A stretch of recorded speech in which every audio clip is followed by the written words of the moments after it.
आप सभी का मेरे चैनल में बहुत बहुत स्वागत है। और आज मैं आपको एक स्किल पढ़ाने जा रही हूँ। हम उस स्किल के साथ में पढ़ेंगे कि जो पुनर्वलन होता है वो क्या होता है, उसके क्या घटक हैं, क्या तथ्य हैं और किस तरह से हम बच्चों को पुनर्वलन देते हैं, इसको समझेंगे आज।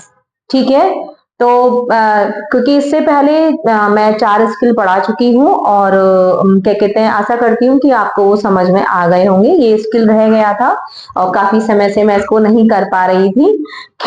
तो अब आज हम इसको पढ़ते हैं कि क्या है ये रेनफोर्समेंट, होता क्या है ना।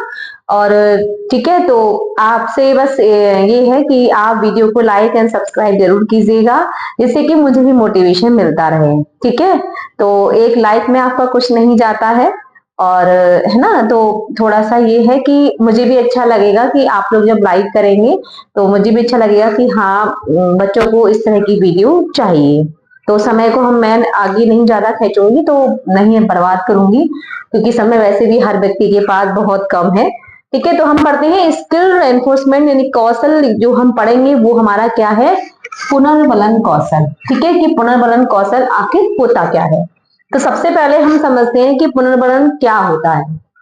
ठीक, कि पाठ के विकास में सक्रिय भाग लेने हेतु प्रोत्साहन के लिए प्रश्नों का उत्तर पुनर्वलन कहलाता है।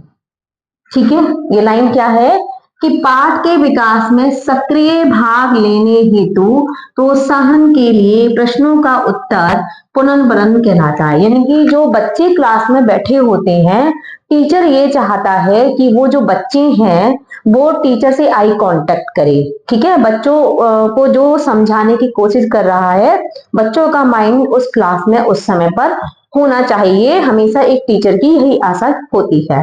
ठीक है। अब क्या होता है, यदि बच्चा उस समय पर टीचर उस क्लास में यदि प्रेजेंट नहीं है, तो बच्चों को जो वो समझाने की कोशिश कर रहा है वो उसको समझ में नहीं आएगा। ठीक, तो वो क्या करता है कि पाठ के विकास में, यानी कि जो पाठ पढ़ाया जा रहा है टीचर के द्वारा, वो चाहता है कि बच्चे उसे अच्छे से समझेंगे। अच्छे से कब समझेंगे, जब वो पूरी तरह से वहां पर क्या कहते हैं, अपने माइंड के साथ पॉजिटिव मतलब रहेंगे। ठीक है, एक्टिव रहेंगे।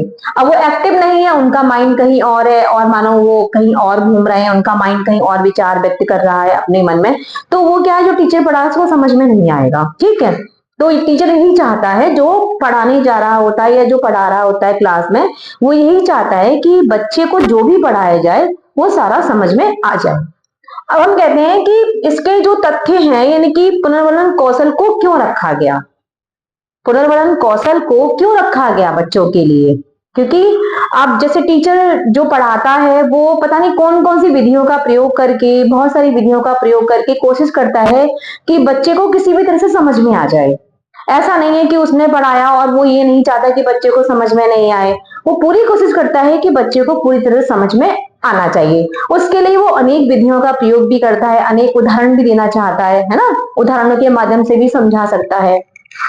अब बात आती है कि ये जो प्रबंधन कौशल जो है रखा क्यों गया है, इसके कौन कौन से तथ्य हैं।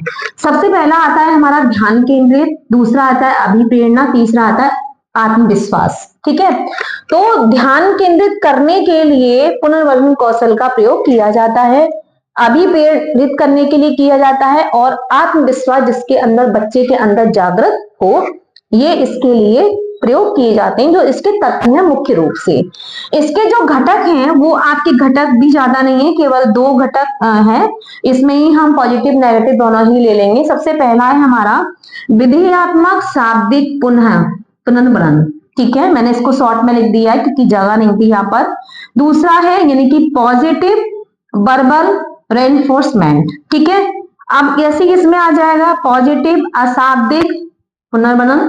ठीक है, और ऐसे इसमें आ जाएगा नकारात्मक शाब्दिक पुनर्वलन, यानी कि नेगेटिव वर्बल रेनफोर्समेंट, और यहाँ पे आ जाएगा नेगेटिव नॉन वर्बल रेनफोर्समेंट।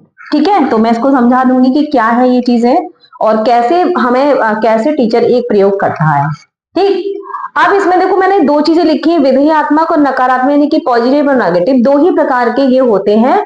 हम इसको अब हमने इन दोनों को एक एक के हमने 2-2 भाग कर दिए, यानी कि इसके भी 2 भाग और इसके भी 2 भाग। ठीक। अब पहला हम प्रयोग करेंगे कि विधेयात्मक शाब्दिक पुनर्बलन होता क्या है, इसमें हम क्या प्रयोग करते हैं। देखो, मैंने यहाँ पर एक छोटा सा एक एग्जाम्पल के माध्यम से आपको समझाने की कोशिश की है कि यहाँ पर जब हम वो बनाते हैं ना, तो हमने बहुत जनरली क्वेश्चन बच्चे से पूछा, ये तो मैंने ऐसे ही लिख दिया है, लेकिन आपको वो क्वेश्चन लिखना होता है जो आपने पढ़ाया होता है, जो यानी कि जो टीचर पढ़ा रहा है वो क्वेश्चन पूछता है। मैंने तो एग्जाम्पल के तौर पर यहाँ पर लिखा है। जैसे मानो टीचर ने पूछा कि आम कैसे रंग का होता है, ठीक है। बच्चे ने बोला कि आम जो है पीले रंग का होता है, तो हमारा यहाँ पर क्या होगा, यहाँ पे जो टीचर जो जवाब देगा वो देगा बहुत अच्छा, ठीक और शाबाश। इस तरह से बच्चे को आंसर वो दे सकता है। अब मानो कि हमें अशाब्दिक सॉरी क्या कहते हैं पॉजिटिव अशाब्दिक पुनर्बलन का प्रयोग करना है, ठीक है। तो अब जैसे बच्चे से फिर क्वेश्चन पूछा गया, मानो उसकी जगह कोई दूसरा क्वेश्चन भी हो सकता है, मैं तो एग्जाम्पल के तौर पर आपको समझा रही हूँ कि आम कैसे रंग का होता है। बच्चे ने दिया पीले रंग का होता है, ठीक है।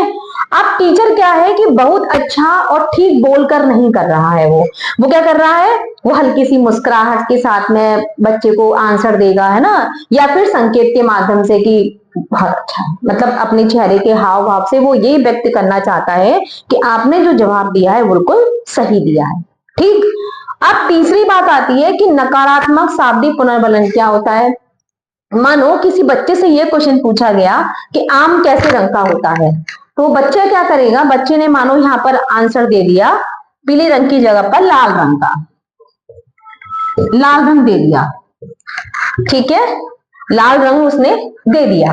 अब क्या होगा कि बच्चे ने तो नकारात्मक क्या होगा, अब टीचर क्या करेगा, टीचर कहेगा नहीं लाल रंग का नहीं होता, यानी कि वो कह रहा है नहीं गलत है, रुको तुम इसे सोच समझ कर बोलो, देखो ध्यान से बोलो। इस तरह के नेगेटिव शाब्दिक पुनर्बलन होते हैं।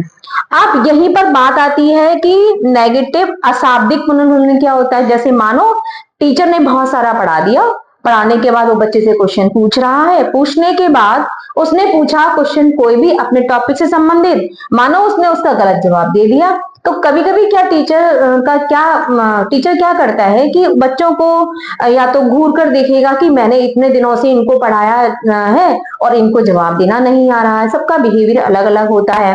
बहुत से क्या करेंगे, बहुत से करेंगे नहीं ये नहीं, इसका आंसर नहीं है, तो वो बोलेगा नहीं, लिप्स नहीं चलाएगा, ना ही मुंह से कुछ बोलेगा, वो नकारात्मक यानी कि सिर को हिला देगा, ठीक है। तो इस तरह से यानी कि एक तो घूर कर देखेगा छात्रों की तरफ, तो छात्र समझ जाएंगे कि हमने गलत जवाब दे दिया, या फिर नकारात्मक तरीके से सिर हिलाएगा इस तरह से।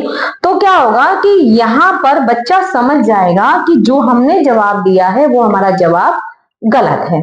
तो हमें यहाँ पर जो भी बच्चा जवाब देता है, हमें यहाँ क्वेश्चन के नीचे लिखना होता है कि बच्चे का कैसा पुनर्बलन है, ठीक है।